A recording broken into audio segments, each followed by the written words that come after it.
Hello guys, and welcome to another video. This video is going to be a little bit different, as you may or may not be able to tell, because, well, I would have tried to shoot this in 4K, but Resolve was just not having it. So 1080 it is, I guess. But here's the camera I usually use on my videos. You'll notice it's not actually filming this time. And that's because, well, I'm using my phone because I think my phone has a better video quality and better low light performance than my, camcorder here. So I'm going to see how it works, and we're going to see how this all goes together in Resolve after the fact. And, well, if it does, well, that poor thing may end up on Craigslist. Anyway, there isn't one more thing, and I know someone's going to say it. Oh no, he painted his nails. Oh my god. Yeah, deal with it. I don't care. Anyway, let's get right into the actual subject matter of this video that is not my nails, because I know people are just going to trip on that. A PowerBook G4. This thing had a bit of a tale, I should say, because I got this back in 2015. I don't believe I made a very good video on it if I did it all, but here it is. I know how to make videos a little bit better now. Let's do right by old 2015 me, who didn't edit anything and just had awkward pauses everywhere in videos. So let's make this better. Anyway, this is a 2003 PowerBook G4, I believe. And I got it, like I said, in 2015. It went to Ryan because he wanted it more than I did at the time. Then it went to Noah, who then traded it back over to me, and here it is. So let's just go over this very quickly. On the side here, we have DVI, we have S-Video, we have Ethernet, Firewire 800, and Firewire 400, and USB 2.0. Now you may notice there's a little bit of a bend in the metal here, if the camera can pick it up. And that's because this thing sustained a little bit of shipping damage on its way here, because I confirmed with Noah that this stuff wasn't here when it sent it. So I had to kind of get a pair of needle nose pliers in here and bend it back into shape, and it looks a lot better than it did, but it's not perfect. Unfortunately, well, that's what we kind of have to deal with. On the other side here, we have 4 screws and the hinge, up from the 2 screws, one on each side of the MacBook Pro that replaced this, and no signal window here for the wireless communications, because on the PowerBook G4s, that's what these little windows here are for. On the other side, we have our barrel style power connector, a modem, which is kind of interesting for the time, because 2003, 2004 is when broadband really began taking off, and we had Earthlink at the time, and Earthlink was kind of considered the budget option at the place we were at, and even they started offering like 1.5 megabit broadband. So interesting that a modem is here when Apple's usually the company that's more forward looking. Anyway, I digress. We have audio in and audio out. Remember when those were 2 separate ports? And a PCM CIA slot. On the bottom, we have a replaceable battery and a RAM slot. Remember when you could replace the RAM on your laptops and the batteries without having to open it? Ugh, Pepperidge Farm remembers. Alright, the whirlwind tour done of the outside. I mean, we've also got our optical drive here. Gotta remember when those were a thing too. And our latch release.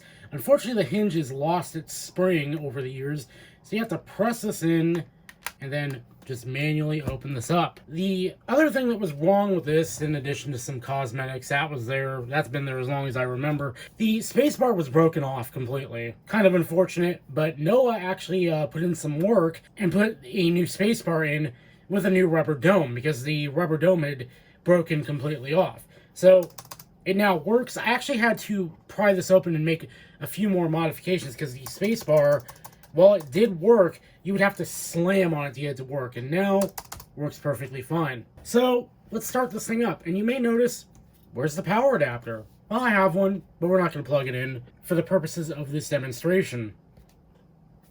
And as you can see, we have a bit of a problem with this PowerBook, and it's not a big one, mind, it's still usable, but you can see the screen is kind of yellowed.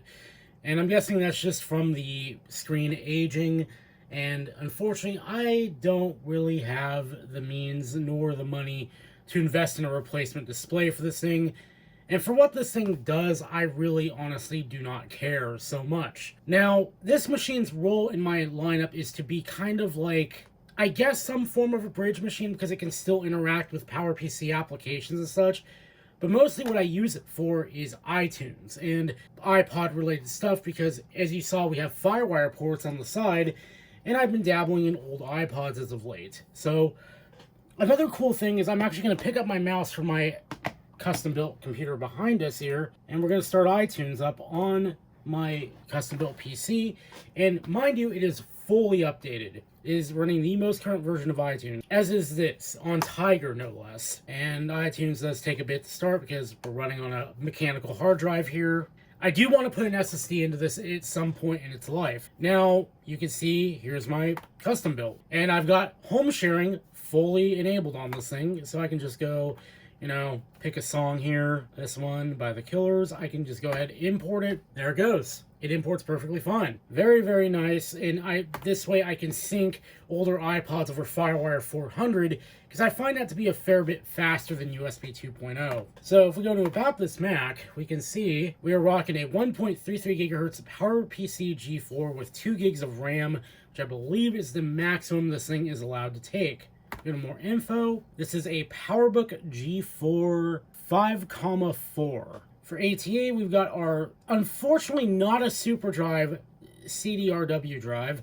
It can read DVDs, I believe, but it does not support burning DVDs. Then we have the hard drive, which is a 120 gigabyte Western Digital Blue, I believe, and this thing was a replacement because the stock 80 gigabyte drive that was in here unfortunately kicked the bucket, or it started to. This thing is actually much faster with this new drive, which is quite nice. So that's what we got there. And just to demonstrate, we do have a working DVD drive. I've got this Mac OS 9 disc we're just gonna slip in here.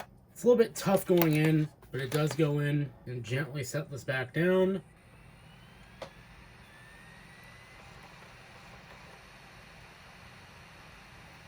And it spins up.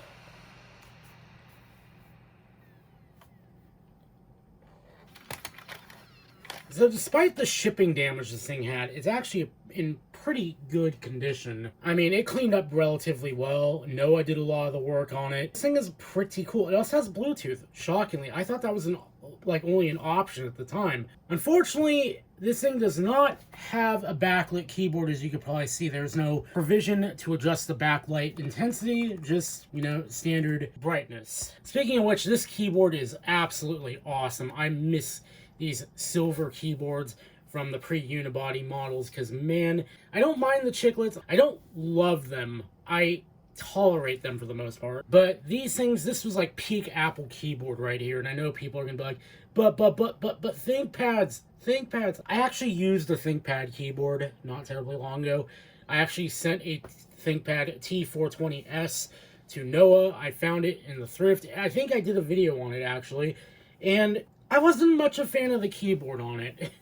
Like, it felt alright, but I wasn't much a fan of it. Like, it felt like it had too much travel for a laptop keyboard. It's like, for that much travel, I want just a mechanical keyboard. So you may notice we're also running on the battery here, and we've got about 84% on the battery. And I put this thing away last night at like 90%. So it's got a little bit of wear on it. But let's go ahead and pull up Coconut battery, and we'll see just how our battery is doing here. Now again, keep in mind, I got this in 2015, and it was mostly the same. Like, this battery is still good. In fact, we'll have a calculator here, and let's run that math equation real quick, because age of your Mac, 198 months. I'm assuming this battery is original. Okay, I don't care. So let's take 198 divided by 12. So this is a 16-year-old machine going on 17. This thing will be able to vote before too long. So if this is an original battery, I don't know that it is. It could very well be. It actually could have been replaced under the recall program too, but that would not give it too much of a leg up. Just wow. Like, this actually reminds me of my iPod Touch from 2007. Still perfectly fine. Still holding a good charge. This thing has been sitting on my shelf for about a week now, and I left it at about 75% charge, and it's still there.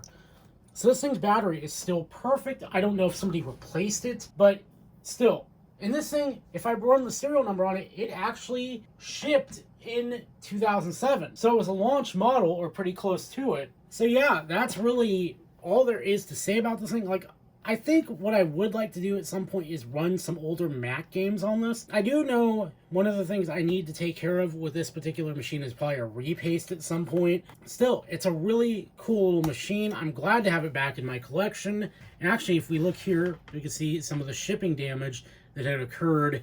This was actually pushed in, and I took some needle nose pliers and managed to actually fix this up. So I think unfortunately it's part of that shipping damage too. We lost a foot, so she's got a little bit of lopsidedness. But what can you do? I mean, it's a small price to pay. And the fact that the battery, again, still works perfectly fine. Is it worn? Yes, but I'm not using this as my daily driver laptop. Who cares? So yeah, that's really it for this video. Hopefully you enjoyed.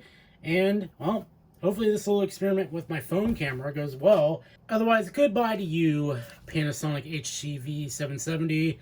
You've been a good to me, but, well, if I can just pare down my editing process even a little bit. So till next time, I'll see you guys later.